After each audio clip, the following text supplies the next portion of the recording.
Ahoy everyone, Tightrope here, and today we're taking a look at the general balance changes as well as the US Forces balance changes that arrived in patch 2.4 for Company of Heroes 3. There is a new sound effect when your unit vets up. Let's give it a listen. Promotion's in!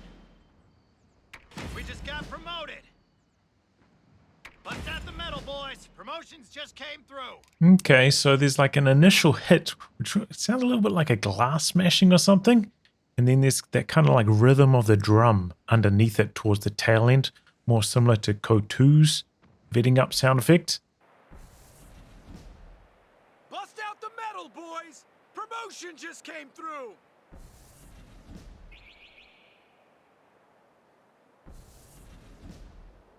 I do think I overall do prefer COH3's vetting up sound effect though, because I think the initial hit in this one is maybe a little bit too close to like an explosion sound effect or something you might expect to be happening in the game.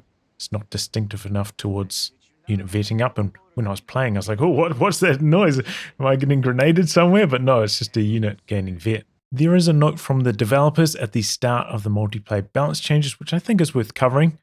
They say that we have been heard on the issue of blobbing and that they're going to tackle this incrementally.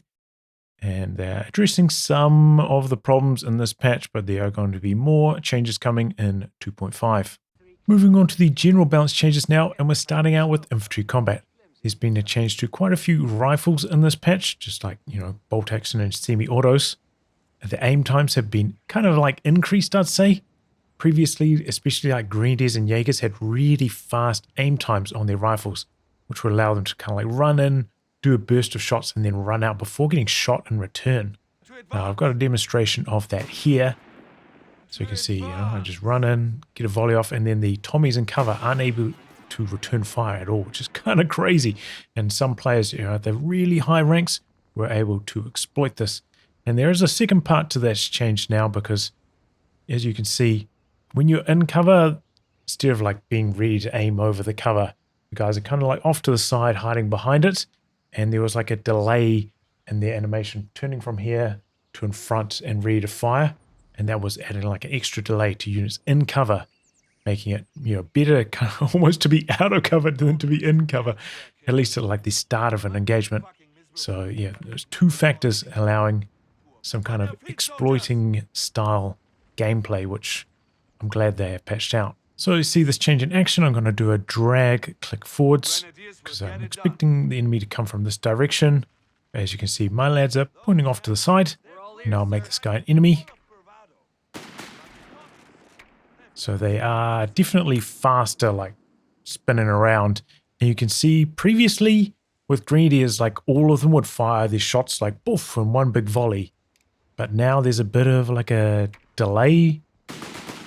See, they come in slightly staggered. So that's the effect of this change. There is another change I'd like to see added to COH3 in a similar vein, because at the moment, it's kind of like an on-off switch whether your squad is in range or not. Either your entire squad is in range and is able to fire, or they're not able to fire at all. Whereas in COH2 is a little bit more individual. I think half of your squad used to have to be in range, and then that half of the squad would be able to start firing. And then as each individual model after that came into range, they'd also start to join in and shoot. So it felt like things were a little bit more staggered and gradual, and maybe, quite a lot of squads, like I think foot guards usually have their bazookas on either end in COH3. And so if a tank drives alongside of them, because the average range of the squad is here, the foot guard with the bazooka on the edge won't be able to shoot at the tank. Whereas in COH2, in a COH2 system, it probably would. So I think that would be another maybe step that they could take to make it so that, things aren't coming through in waves. And sometimes it can be quite annoying, like if you're in kind of like offset cover and the enemy can shoot at you with all of their models, but you can't shoot at them, and your only option is to like leave the cover. Whereas if they made it so the models were a bit more individual, maybe you could choose to stay in cover and have like 2/3 of your squad shoot back instead of just having to run away because your cover doesn't offer enough positions to allow your squad to return fire due to how the arrangement is. If you watched my guide about cover in Company of Heroes 3, then you would have seen the section on suppression, and specifically suppression recovery is what we're going to be talking about today. Basically, if your units are in cover, light cover, heavy cover, garrison cover, they would recover from suppression damage more quickly. So, if you got the same amount of suppression and you're in cover, your squad would end up popping back up more quickly and recovering from that and no longer being suppressed anymore. So yeah, there's a multiplier. Every unit in the game has like a default rate, which is 0.008 per second suppression they recover, and that number would then be multiplied by 2.5 times if they're on light cover. I think it was 5 times in heavy cover. I think it's like maybe 50 or 100 times if they're in garrison cover. Something like that. What they've done in this patch is they've removed that 2.5 times multiplier from light cover. Unfortunately though, while I was doing my testing for that guide, I found a problem where I couldn't really get that multiplier to actually work on units that are in light and heavy cover. I put it in the guide anyway because I thought, maybe I'm doing something wrong. I'll put it in there because like looking at all the numbers and tables and stuff, it looked like it should be there, but in my testing, I couldn't really get it to work. So when I found that problem, I asked the creator of the cheat commands mod, Yana252, to add a new tool to the cheat commands mod about suppression percentage, and that is what the number we can see down here is. This is how much suppression is applied to the squad at the moment. So what we're going to do is do some testing. We have a unit in heavy cover out in the open and in light cover, and then we're going to apply suppression. Squads go into suppression at 20%, so we're just above 20%. That's going to cause them to get suppressed. And then we can look at their suppression numbers here, and they should, I think the squad in heavy cover should recover faster. That's what should happen. So we're going to do that here. Apply. But if we swap selections, you can see that the unit in heavy cover has the exact same amount of suppression as everybody else. So I'm not sure that this is working anyway. So I'm not sure that this change is going to actually change anything. Like maybe there's some errors in my testing and maybe the suppression source or angle or something changes it. But yeah, I wasn't really convinced.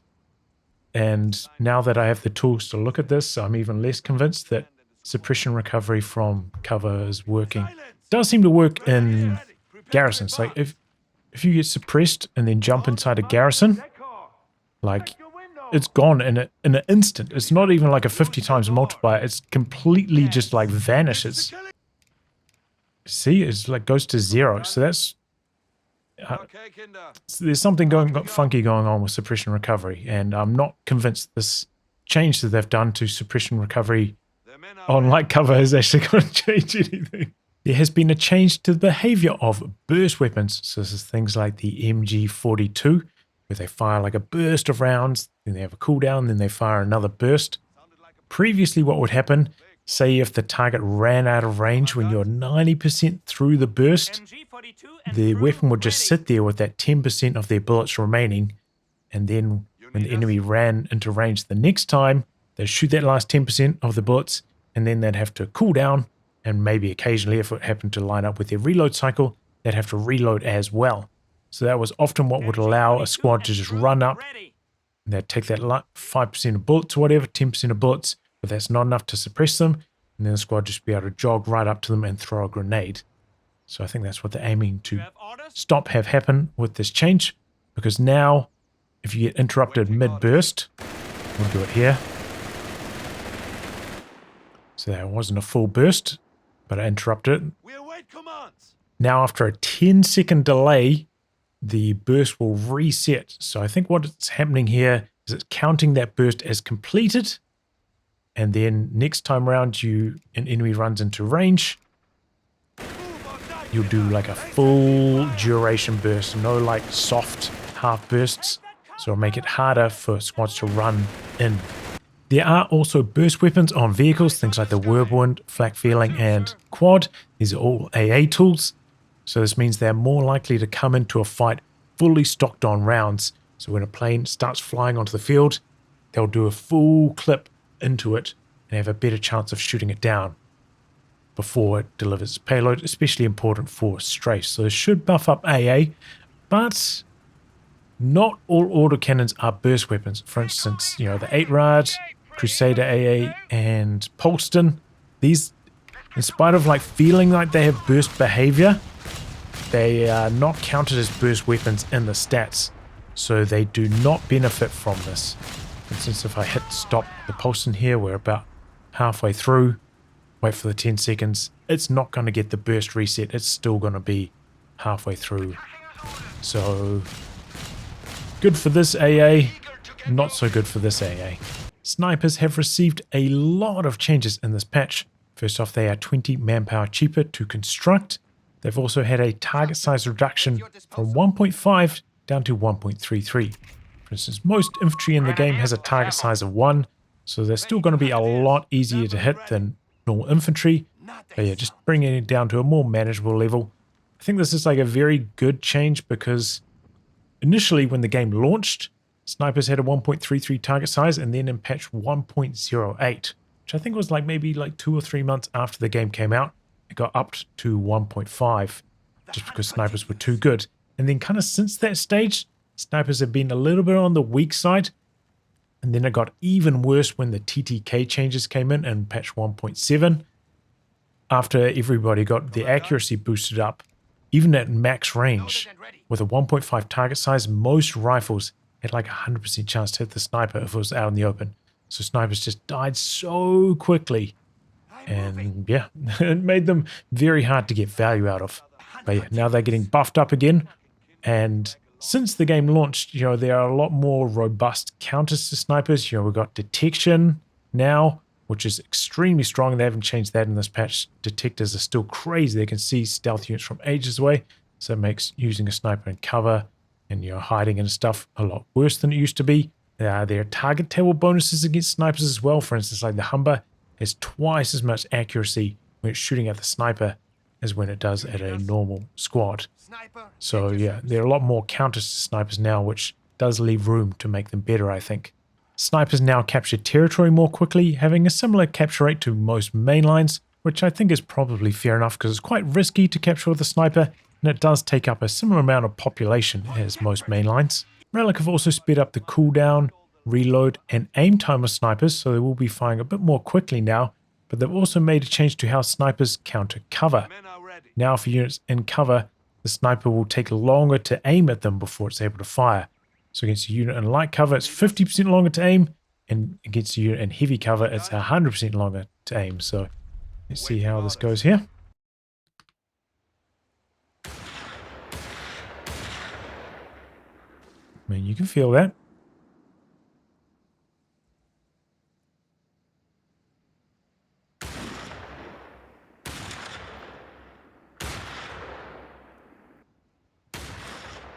Certainly this rate of fire, you know, after the buffs doesn't feel like oppressively fast to me at least, so. Even though I'm not a huge fan of snipers, I think it's important if a unit's in the game that it at least be like semi-viable. One final change for snipers related to their fog of war fade time. You know, snipers can shoot further than they can see, and this could sometimes cause problems where, you know, you'd be waiting in cover somewhere trying to get a counter snipe. The enemy sniper would attack your unit. Maybe you'll be leaving your unit here to bait, but then you wouldn't be able to react fast enough because it would disappear into the fog too quickly before you could get your counter snipe off. But now the sniper will stay revealed in the fog for twice as long as before, making it much easier for you to counter snipe them. Repairs have been changed. Now the repair rate of a squad scales with the number of models that remain. So in this example, the squad with a quarter of the number of models is repairing at a quarter of the pace as the full strength engineer. I think this is a good change overall, similar to how it worked in Code 2, and, you know, makes repairing in combat worse because as soon as the engineer starts getting targeted and starts losing models, their repair rate will start falling down pretty quickly. And just generally, it'll make repairs harder to come by on the map. You probably have to, you know, consider retreating your engineers if they're at one model and then reversing your vehicle to base, whereas before you could just, you know, stay on the field and repair at full pace. So yeah, probably more repair downtime for vehicles after this change. One thing I was curious about with this repair change, do repairs from upgrades also scale with the number of models? So, you can see here the upgrade provides +4 per second. So if it didn't scale, a 2-model squad with +4 per second would be equal to this squad, which has no upgrades whatsoever. Similar story with the 3-model engineers. From their Vet 1, they get +2 health per second. So that would make them equal to a 4 health full strength squad. But to me, it looks like the upgrades also scale with the number of models, because this Hellcat is going really slowly. Another big change to repairs, they said that if the unit has been in combat, repairs on them will be reduced by 75%, and the unit has to be out of combat for 10 seconds before that debuff has been removed. So we'll see how that goes here. So this Hellcat is shooting. This Hellcat's doing nothing. And this Hellcat's being shot at, but I don't think the 221 can penetrate it, so it's not taking any damage. But it looks like the one that's shooting and the one that's being shot at are both repairing much more slowly than the one that's doing nothing. I was under the impression that maybe the repair symbol would be like red or something while this was happening, but it's still green. So I don't know, maybe that was left out or something, but it feels like there should be some indicator that you're not repairing at full speed. I'm not that big of a fan of that 75% repairing in combat debuff. I really would like to see them change repairing while moving. I think it just gives such a big buff to vehicles that move slowly. Being able to repair on the move kind of devalues like engine damage from mines and stuff, being able to repair while moving, and that's still going to be very possible to do, in the back lines. Sometimes when a mine goes off, like, you can't see what's happening or what hit the mine like you can in Code 2, which is fine not being able to see that. That's maybe a game design decision they made. But say you take the punch, you're like, okay, I think a vehicle hit that mine. I'm going to rotate my stuff over there. Might take a few seconds to get there. Might take even 20 seconds to get there. And then by the time you get there, it's already backed away an extra 30 range, and then most of the damage from the mine's already been removed. Yeah, that's what I didn't really like, and it still remains. And I think, if you want to take the chance on repairing in combat, now, after all of this stuff, maybe we could have just seen how that goes, but alright. Relic have changed the way that you target certain abilities like the P-47 strafing run. You can see now my cursor is at the end of the ability rather than in the middle, and I still need sight to do this first click, but then the second click I no longer need sight. You just drag towards the direction you want the strafe to go, and yeah, then it'll go in that direction. So I'd say that makes it easier to target strafes, and probably makes it easier to get more value out of them, because you can do them entirely into the fog rather than just halfway into the fog.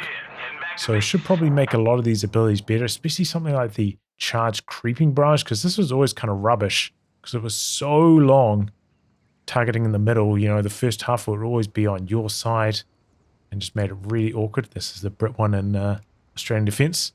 But now, yeah, you'll be able to hammer the enemies into the fog with it and make this a lot more formidable. Now you may be thinking, oh, that's a shame. I won't be able to use the rocket run coming in the other direction to hit the enemy's Tiger and try to get their rear armor damage bonus. But Relic have also made another change in this patch where these off-map strikes will no longer do bonus damage when they hit the rear armor of tanks. So they've kind of taken that off the table anyway. And in terms of bringing in strafes from the other side of the map, it doesn't really matter that much in Code 3 because, in Code 2, bringing the strafe in from the shortest side of the map will allow it to arrive faster, but that's not really a thing in Code 3. It doesn't matter. So yeah, overall, this is a pretty nice change, I think, and will make these long abilities quite a lot better. They've made a change to Incendiary Bombing, and this affects air and sea and Wehrmacht Breakthrough. I think basically they're going to be doing less damage on impact, the Incendiary Bombs, but the flames are going to last a lot longer, 30 seconds now. So let's see how it goes.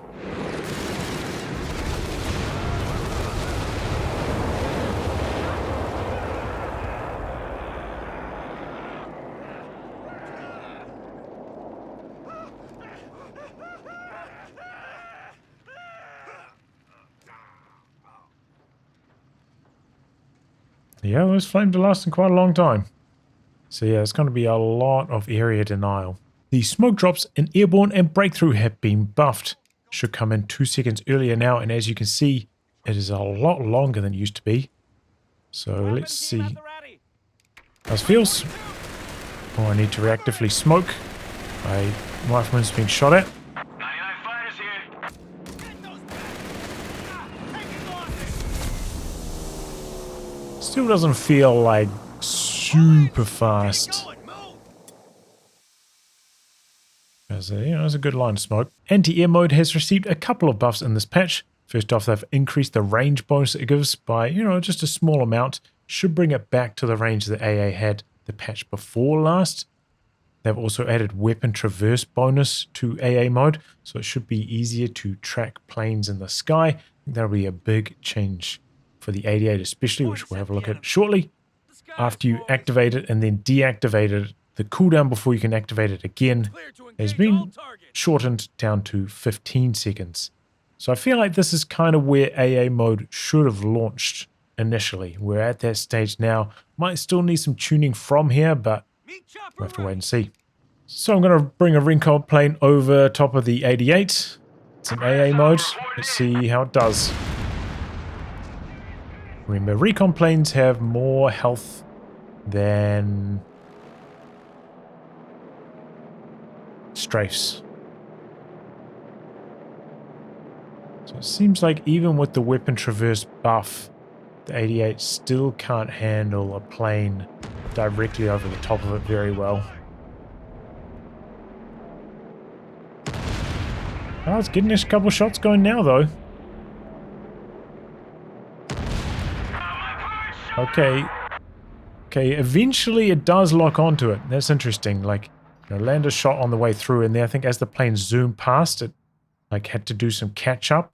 Maybe about 2 rotations before the weapon actually caught up with the plane as it was flying around, but after then, it was able to stay with it. So, encouraging signs. Relic have also made a change to the behavior of planes that are doing airstrikes. Apparently how it used to work is, say the plane doing a strafe got shot down, during its death animation, if it still flew forwards far enough, it would be able to release its bombs, even though it was technically dead at that stage.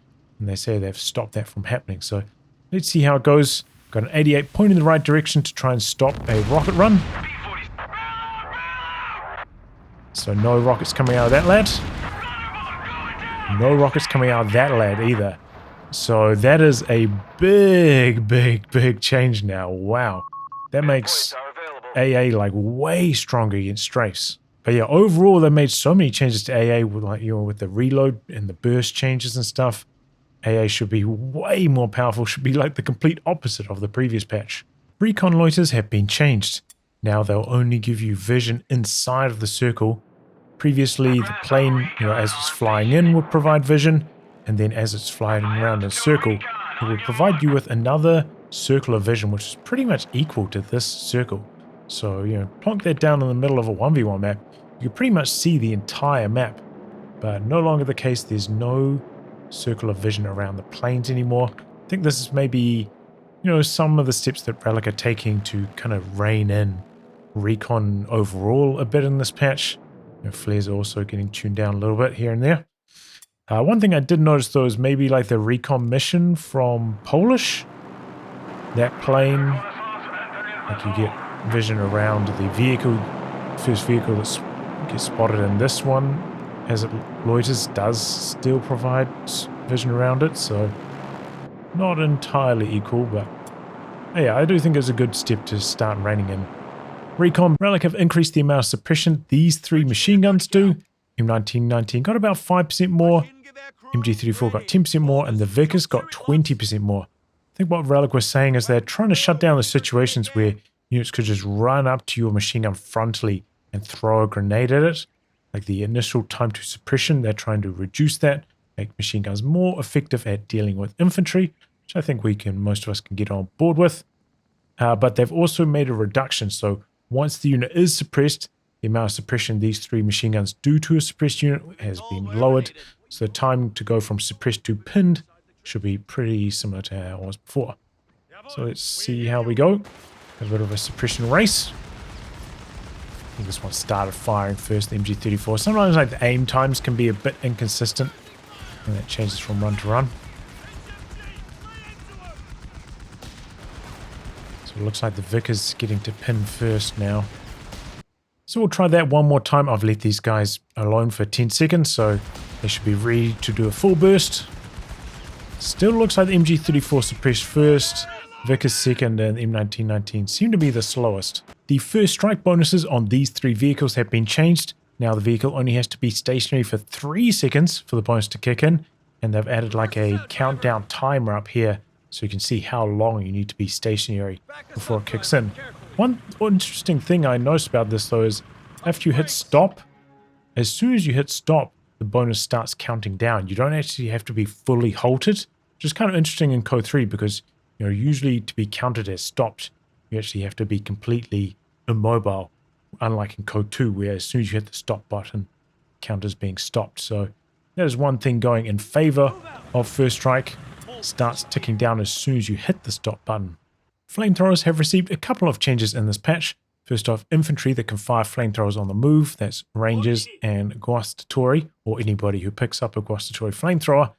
The burst length when they are moving with the flamethrower has been halved, so they do suffer a penalty now for firing on the move with their flamethrowers, which is probably fair enough because flamethrowers aren't really like an accuracy-based weapon, so they're kind of suffering like no penalties for running and gunning with them. A little bit sad for the rangers because I think the flamethrower is kind of by far the best weapon on them, and they have been struggling a bit recently, but they did also receive some buffs elsewhere in this patch, so maybe it'll all even out later on. They also reduced the moving burst on the flamethrower vehicles, which seemed like a little bit strange to me because I don't think any of these was really overperforming in the previous patch. Maybe the Croc was like okay, but it seems like a bit of a strange call, and maybe they did that in anticipation, expecting the flamethrower half-track was going to be so good. Because sometimes it would be annoying fighting the Flame Panzer 3, but that was more based off it being a call-in 1v1s more than anything else. I don't think any of these were really excelling in the previous metagame, so that seemed like a bit of a strange change. And then flamethrowers have also received a damage bonus against non-bunker emplacements, so let's see how fast we can burn down BL 5.5 with just a regular pyro squad. Looks pretty good to me. I think you can kill it after it gets decrewed as well, right? Like for one little flame of pyro, see you later, howitzer. One thing I'm a little bit upset that they didn't change in this patch is flamethrowers against mines. It's still so easy for a flamethrower to trigger a mine just as it's shooting at a squad as it rolls past, so it just makes mines ineffective at stopping flamethrower vehicles from being able to chase your infantry. I imagine this is probably going to be a pretty big problem against the Flamer half-track in this patch. I think they need to stop accidental detonations from Flamer vehicles just chasing retreating squads. Relic have changed the way you get vision from the scope rifle packages on these three squads. You can see they've got the +7 vision at the moment while they're stationary, and that's what this green eye denotes. But as soon as they start moving, they lose that +7 vision. They have to be stationary for 3 seconds, and then they get that +7 vision. So that's a pretty big nerf. The enhanced vision on these guys made it quite easy for them to avoid running into machine guns because they'd see further than the machine gun. If you acted quickly enough, you could like run away from the machine gun and flank it and stuff without the machine gun even knowing you were there. Or just avoid running into a squad behind heavy cover. It allowed you to choose your engagements and made these scope rifle units very, very strong. So this is a big nerf to them. Obviously, the Reckies and the Jaegers, they've got flares, so they can still kind of do that job, but for the Australians, they don't have flares, so I think this is going to hit them the hardest. For White Phosphorus, the damage over time no longer stacks. So previously, say 2 of these shells on the barrage landed on top of a unit, they'd take twice as much damage over time, which kind of seems more like a bug fix than like a balance change, but glad to see it's been adjusted. But they've also increased the cost of this by 5 munitions, which seems a little bit strange because I don't know how good it will be after the stacking has been removed. Like, will players even use it? And now it's been increased by another 5 munitions. Most flares in the game have had the vision radius they illuminate reduced from 45 down to 40. So a 5 range reduction, which is like, 5 on each side. So revealing a little bit less nowadays. Still like a pretty good chunk of vision from them though. And yeah, just kind of in line with a lot of the other vision nerfs that Relic have been doing in this patch. Trying to rein in vision tools by a bit. But to compensate for this, infantry squads now can launch the flares 5 range further. So if you're trying to reveal into the fog, you can still reach as far as you could before. One thing that I noticed with the raiding flares, there was a couple patches ago they changed it so the recce flares, like the flare disappears when the vision disappears, which is a nice change. Before it was really hard to gauge it. But I think maybe they use the same entity for the raiding flares for US forces. So these ones disappear quite early, but then you still have vision for like a good, I don't know, like 10, 15 seconds after the flares disappear. So maybe they're like copying them across and they need to make these ones for, the Spec Ops raiding flares last longer. A couple of infantry abilities gained a munitions cost in this patch, and I was kind of expecting flares to get the same treatment. Stealth detection has been added to the Royal Engineers and US Engineers when they get the hazard removal package. So this is kind of standardizing this across all factions. If you get your Engineers upgrade with the Sweepers, they'll have the enhanced stealth detection. And on the other side of things, the recce sections no longer have stealth detection. I'm still not really a big fan of detection range for stealth being 35. I know the developers intend it to be this far so that stealth units can't get their ambush bonuses off when a detector is nearby. They want this to be like a hard counter to stealth. But I think there needs to be a bit more fine tuning on this kind of stuff. Instead of, one number being applied to everything, maybe certain units need to have like different levels of stealth. And the final general change, all unit power drops are now going to have a 60-second cooldown. All right. Moving on to the US Forces changes now, and we're starting out in the Air Support Center. Immediately after you finish construction of it, the strafes start on a 60-second cooldown, so just gives the enemy a little bit more time to breathe in the early game immediately after taking this, because, it can kind of snowball. Early game, forcing a unit away with this can allow you to win engagement and then gain a lot more map control, so Relic are just trying to slow that down a touch by starting these on a cooldown. There's also been another change where if you use one of these abilities, the others will go on cooldown for 10 seconds. So you can't immediately send 2 planes back to back anymore. I think what Relic was saying is that players were sending the Recon plane through and then sending the Strafe like immediately afterwards. And there was, the Recon plane was attracting the AA, and that meant that the Strafe behind would be untouched and always be able to get its payload off. So that will no longer be the case. As you can see there though, it does maybe make it a little bit hard, maybe on some like 1v1 maps. If you want to do like a Recon into a Strafe, like closer to your side of the field, you're going to have to consider which direction the plane comes in on. Because otherwise, yeah, the vision won't arrive at the right time for the Strafe because the map's just too small. One of the Vet 1 abilities of the Rifleman poured on him is no longer free. It now costs 15 munitions. As I mentioned earlier, the Vet 1 of the Panzergrenadiers for Wehrmacht also had a munitions cost added to it, which I think is kind of like a design direction change for Company Affairs 3, because most abilities for infantry are free. And you can see there, and one of the other changes is they reduced the cooldown from 3 minutes down to 2 minutes as a bit of a compensation. But yeah, I was listening to what Havoc was saying in one of his videos, and one of his arguments was that because basically every infantry ability in COH3 is free, you don't really need to capture munitions in the early game. So that means that all the focus is capturing fuel, and that means that, if you get off to a bit of a bad start, and you can't really capture fuel, then you're like way behind because you can't get as much of an advantage by capturing other areas on the map like munitions instead. Because, yeah, you just don't need munitions as much because everything is free. So I wonder if this is kind of like a shift in design thinking and maybe more abilities might become munitions costing as well. Especially now that the games are longer with the VP increase in the previous patch, because it felt like maybe the free abilities were enabling you to use those abilities and then use your late game abilities as well, because you have more munitions to spare. But now, yeah, now that the game is longer, maybe that's not really necessary anymore. The Bulldozer has had its AoE buffed. In the patch notes, it said it went from 0.15 to 0.25, but as we can see here in the mod tools, it's actually at 0.3, which means it has no damage drop-off going from 1.25 out to the very edge of its AoE radius, which I think multiplied by its damage amount should be 36 damage. So we're going to do one about here. Let's see. I think that's 36 damage, right? So yeah, it has a radius of 6. So from here out to there is about 6 because these lines are 5 apart. So more damage on the Bulldozer. The Scott has received a couple of changes related to its veterancy. Obviously, we saw its white phosphorus barrage did get nerfed.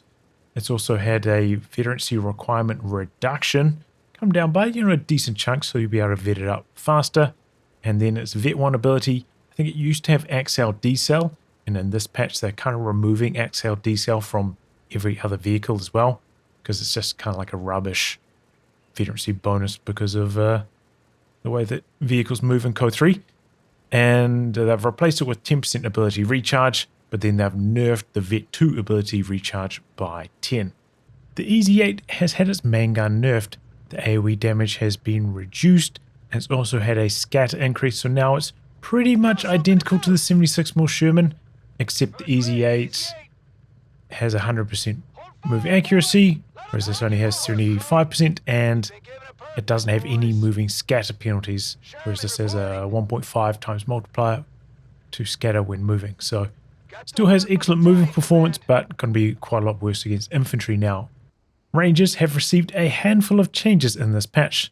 The first to their reinforced cost has come down by 5 manpower per model, which is a decent chunk. Obviously they were hurt the most by the change from casualty clearing to casualty recovery.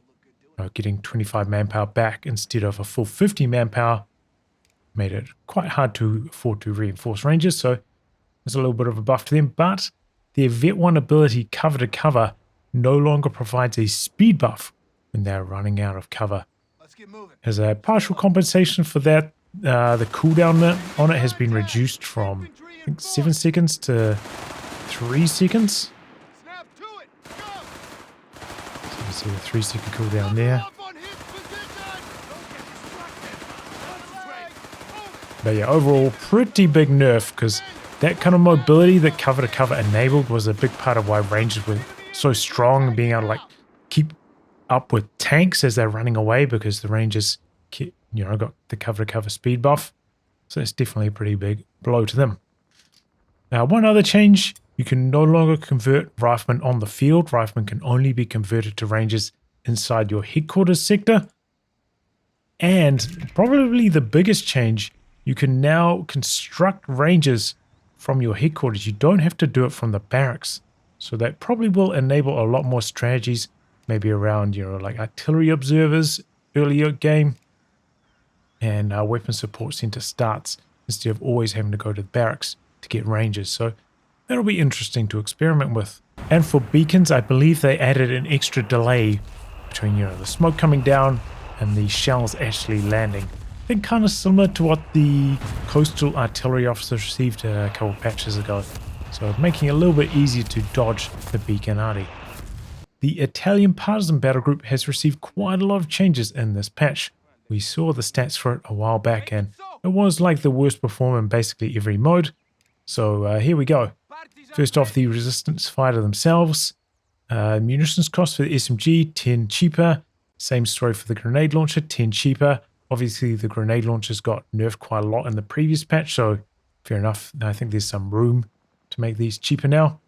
But on the AT rifles, they've had an extra penalty added to their performance against infantry, which is interesting. Maybe they're trying to make them a little bit more in line with like the DAC Panzerjägers in terms of performance. Also, they've got 5 more health now, so they're not quite as squishy. Saboteurs have been changed. Now they last for an extra 40 seconds on the field. So that's kind of nice. Gives you a bit more time to plant your traps and whatnot. And they've also changed the way that the cooldown on them works. You can see the cooldown hasn't started yet. But once the Saboteurs either retreat off the field or die, that's when the cooldown starts. And then the cooldown has been reduced to 1 minute instead of 2 minutes. So yeah, I think that's a pretty nice change to Saboteurs. Underground detonation. This ability has kind of been in the dumpster since it had that extra sound added to it. Sometimes could be effective if you had like a tunnel and could do like a really short range one where the opponent couldn't really see it coming, but yeah, very hard to use, get value out of. So they've sped it up a bit. So previously to go this far it would take 10 seconds. Now it's going to be a little bit faster, so it's going instead of 10 range per second, it's going like 12.5 range per second. So yeah, a little bit faster in its travel time. Medical caches have had their rate of healing increased by 50% up to 4.8 health per second. I think this makes them the fastest form of healing in the game, faster than anything else. Like standard healing is only 3.2. So yeah, that's pretty good. Makes me wonder if now it might be possible to like do a mid-tent skip, because you know these are both 2 command points and this is 1 command point, 3 command points. Will that be early enough? You know, DAC players sometimes do like a Canone rush. You do that for healing once you get the truck that tows the Canone, and that comes in at 4 command points, though you do have 250 healing to fall back on as DAC, but certainly worth experimenting, especially with like a 1v1 player where 20 fuel for the med tent can make, you know, a bit of a difference. False orders has been buffed. They've increased the radius on it by 5, and they've made it last the full 60-second duration like it should have all along. So, you know, that's pretty nice. This ability is actually like pretty good. Popping this on a territory point at the right time can really swing the engagement, so even more reasons to use it now. And finally, for tunnels themselves, they're now a little bit faster for infantry to build them, so that's nice. And if you're doing infiltration, now the cooldown on infiltration has been reduced as well. So I think they were like uncertain how much ability recharge was kind of affecting tunnel movement, and it was quite a lot. So I think they went a bit overboard with the infiltration nerf, so now they've brought it back. So overall, quite a lot of buffs to Italian Partisan. Nothing that's like that sexy where it's like, oh man, I really have to play that again. Just nudging everything back towards being viable again. In my next video, I'll go through the balance changes for the other 3 factions, but from what I've seen so far, this is definitely a lot better than the last patch. Still don't think they've changed enough to fully knock out bombing, but as they acknowledged in the headline of the notes, they're going to try to do some more changes in patch 2.5. So either way, good to see that they've addressed some of the most egregious offenders, knocking out vision, knocking out those aim time tricks. Much appreciated on my end. And I'm also pretty happy to see Recon overall getting reduced, because it was kind of taking the uncertainty out of engagements. And, you know, what's the point in having Fog of War if it's being revealed the entire game by abilities and stuff, right? So, yeah, nice to see what's happened so far. If you enjoyed this video, I hope you consider coming on board as a Patreon backer.